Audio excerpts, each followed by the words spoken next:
Well, Justice Verma and his panel submitted the report on reforms in the context of the Delhi Braveheart case much before the deadline. But the government so far has been strangely recalcitrant in announcing what it intends to do with their recommendations. The Prime Minister, Dr. Manmohan Singh, has finally chosen to break his silence.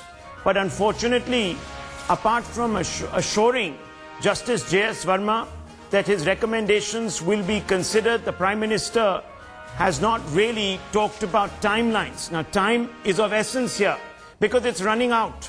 By June, the sixth accused, the most brutal allegedly, in the Nirbhaya or the Braveheart case, could in fact walk free.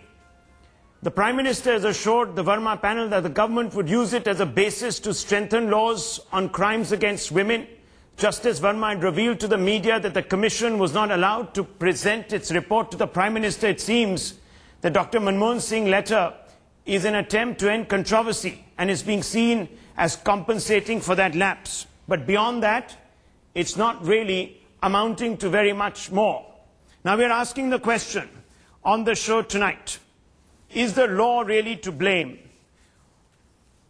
Is the law really to blame for the denial of justice to Delhi's Braveheart? We're asking that question of a packed panel tonight. Joining us, Arima Sundaram, Senior Advocate to the Supreme Court, Kiran Majumdar-Shaw, Chairman and MD of Biocon Limited, Kavita Srivastava, General Secretary of the PUCL, and Dr. Subramanian Swamy, who is one of those who has challenged the status quo in the court of law. Let me begin by asking you, Ms. Shaw, is it wrong to demand that an exception should be made in such cases as the one that has shocked the nation, in which a juvenile might have committed a crime that might fall into the rarest of rare category?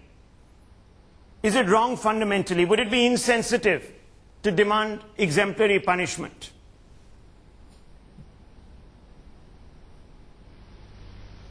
I think it's absolutely legitimate to ask for this kind of punishment. In fact, I would say that it actually is tantamount to premeditated murder. So I think, just calling it a rape case is not enough. But, getting back to the question of the Justice Verma report, if Justice Verma could come out with a time-bound 30 days in which he came out with his report, I don't see why the government should not be time-bound in implementing it. Government should not also take more than 30 days in implementing it. Well, that's an important point. Now, it's a point that is being made by a thinking citizen. Arima Sundaram, it's a point that has been made by a thinking citizen with a balanced view, saying the government should act quickly. The government is yet to make up its mind. The law minister has come out and saying we're still examining the various possibilities. You're a learned lawyer. What can the government do to immediately ensure that Delhi's Braveheart gets justice? If not the government, the courts. The fact of the Yes. The fact of the matter is that, unfortunately, the law as it stands, the enacted legislative law, the Juvenile Justice Act, is, according to me, tremendously flawed. It is a bad enactment in certain ways. In fact, the unfortunate part of it is that it was an enactment which, after its originally being passed in 2000, was amended in 2006, yes, which created the situation of a 3-year maximum limit under which a juvenile could be sent to a safe house.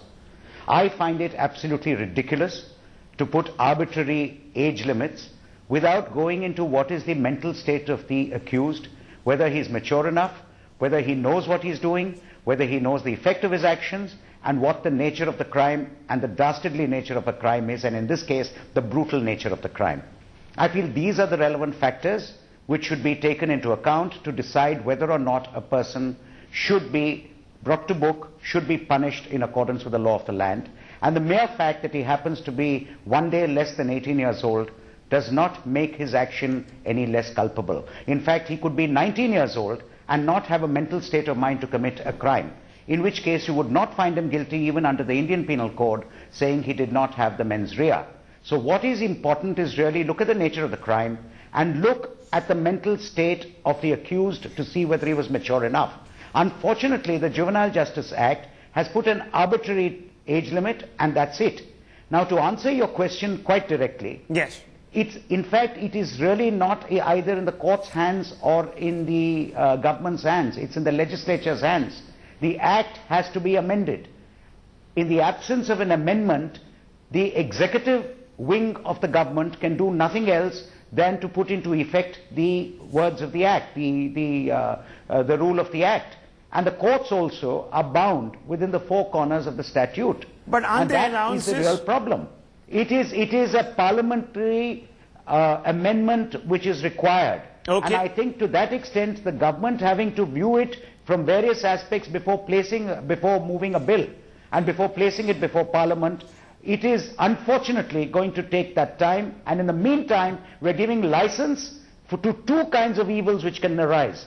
One is that people who are 17 and a half, quite mature, know exactly what they're doing, feel complete impunity. I feel so sad because I keep saying, no, that's an important immunity has become an impunity. And the second thing which happens is the gangsters around can always use minors, 17 years old, 17 and a half, to commit the crime for them, knowing that these chaps are not really going to exploit them. I'm going to come to Dr. Subramaniam Swamy. Knowing that they're just going to go in for 3 years at the most. Yes, I'm also going to bring in Dr. Subramaniam Swamy here. Track of what the real situation is on the ground. But before I do that, let me just quickly bring in Kavita Srivastava. Ms. Srivastava, I know that you are a proponent of the view that it would be insensitive to make exceptions. But here is a very reasonable proposition that has been put out.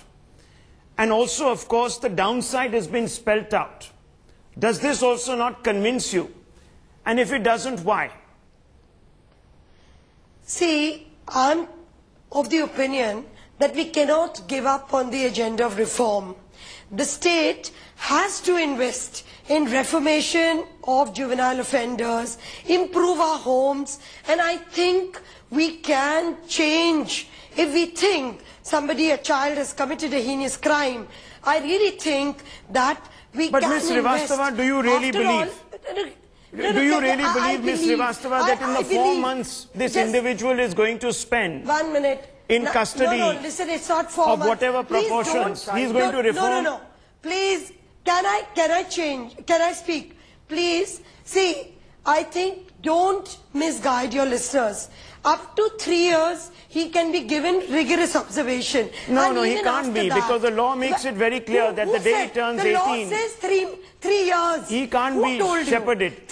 Who told you? You're doing a wrong interpretation of the law. The law is in front of me. There are two lawyers 3 years, rigorous observation. No, I don't think, even I've read the law. We have used it. So up to 3 years, and also please remember. But reading, she could change.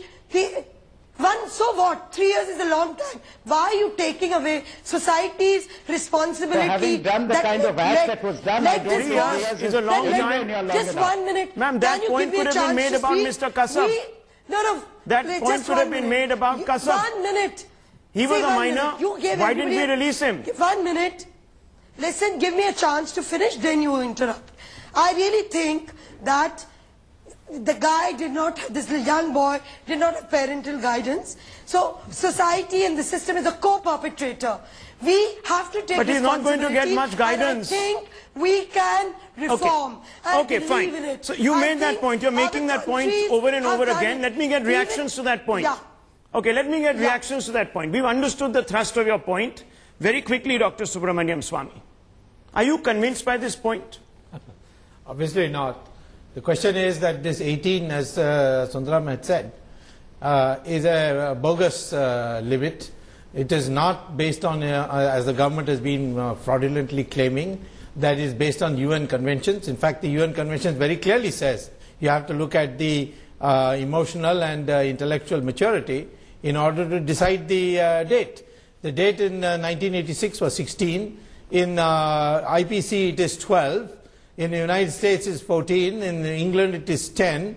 Where this 18 came from, this is a great mystery, because the Standing Committee of Parliament did not recommend 18. It's just the Law Ministry of that of the government of the day which decided it should be 18, and it went through. And therefore, I think what we need to do is go to court. I don't agree with Sundaram that you can't go to court.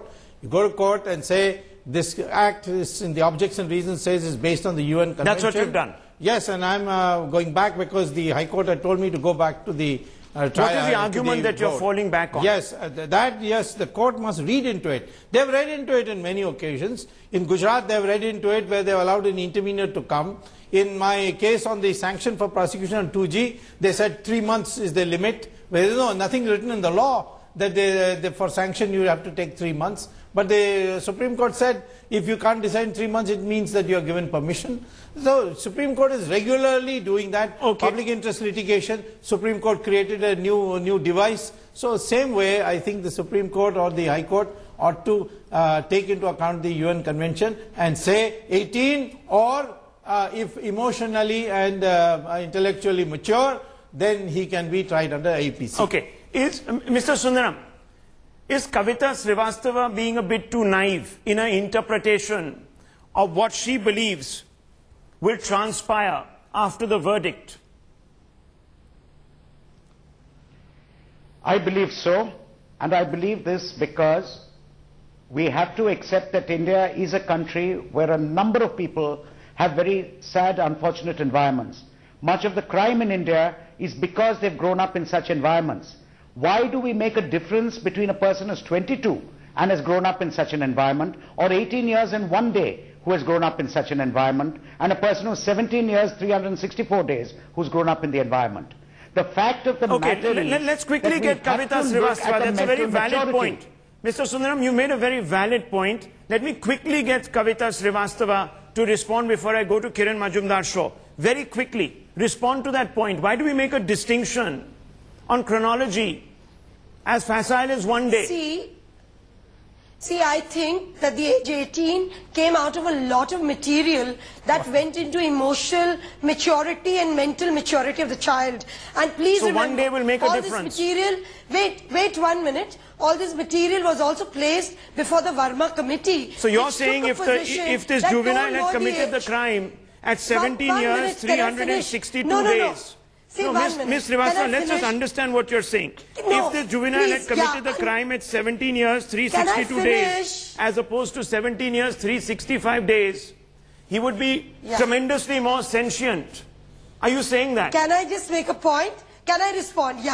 See, you're saying now, that. Suppose the person, I in any case feel that the judges would use their judgment. Okay. Even if the child is now over 18. Now you're talking in circles. Kiran Majumdar-Shaw, you wanted to respond. Quick response, we're running out of time on the show. Rahul, just 1 minute. See, even if... Ms. Srivastava, there are others also on the panel who understood the point you're making. You're saying this should be interpreted by the judges. I see that you're softening your position. We've got precisely 1 minute more on this debate. Ms. Shaw, please make your point. Yes, I personally believe age is not a number. You have to be assessing this kind of an act of crime based on the intent and the attitude of the person involved. And here certainly he did not act like a child, as what Kavita seems to imply. He was an adult in his action, and he needs to be treated and dealt with as an adult. Well, let's just hope that the government has paid close attention. At least those that formulate policy in government have paid attention tonight to what some very learned individuals have had to say on the narrow matter of interpreting the law and perhaps amending it. And let's hope, as Kiran Majumdar-Shaw said at the beginning of this show, that the government sets a deadline for its own self to act so that justice is done to Delhi's Braveheart. We're leaving it at that on Newsnight. Thank you, ladies and gentlemen, for joining us on this show. Center Stage coming up in precisely 3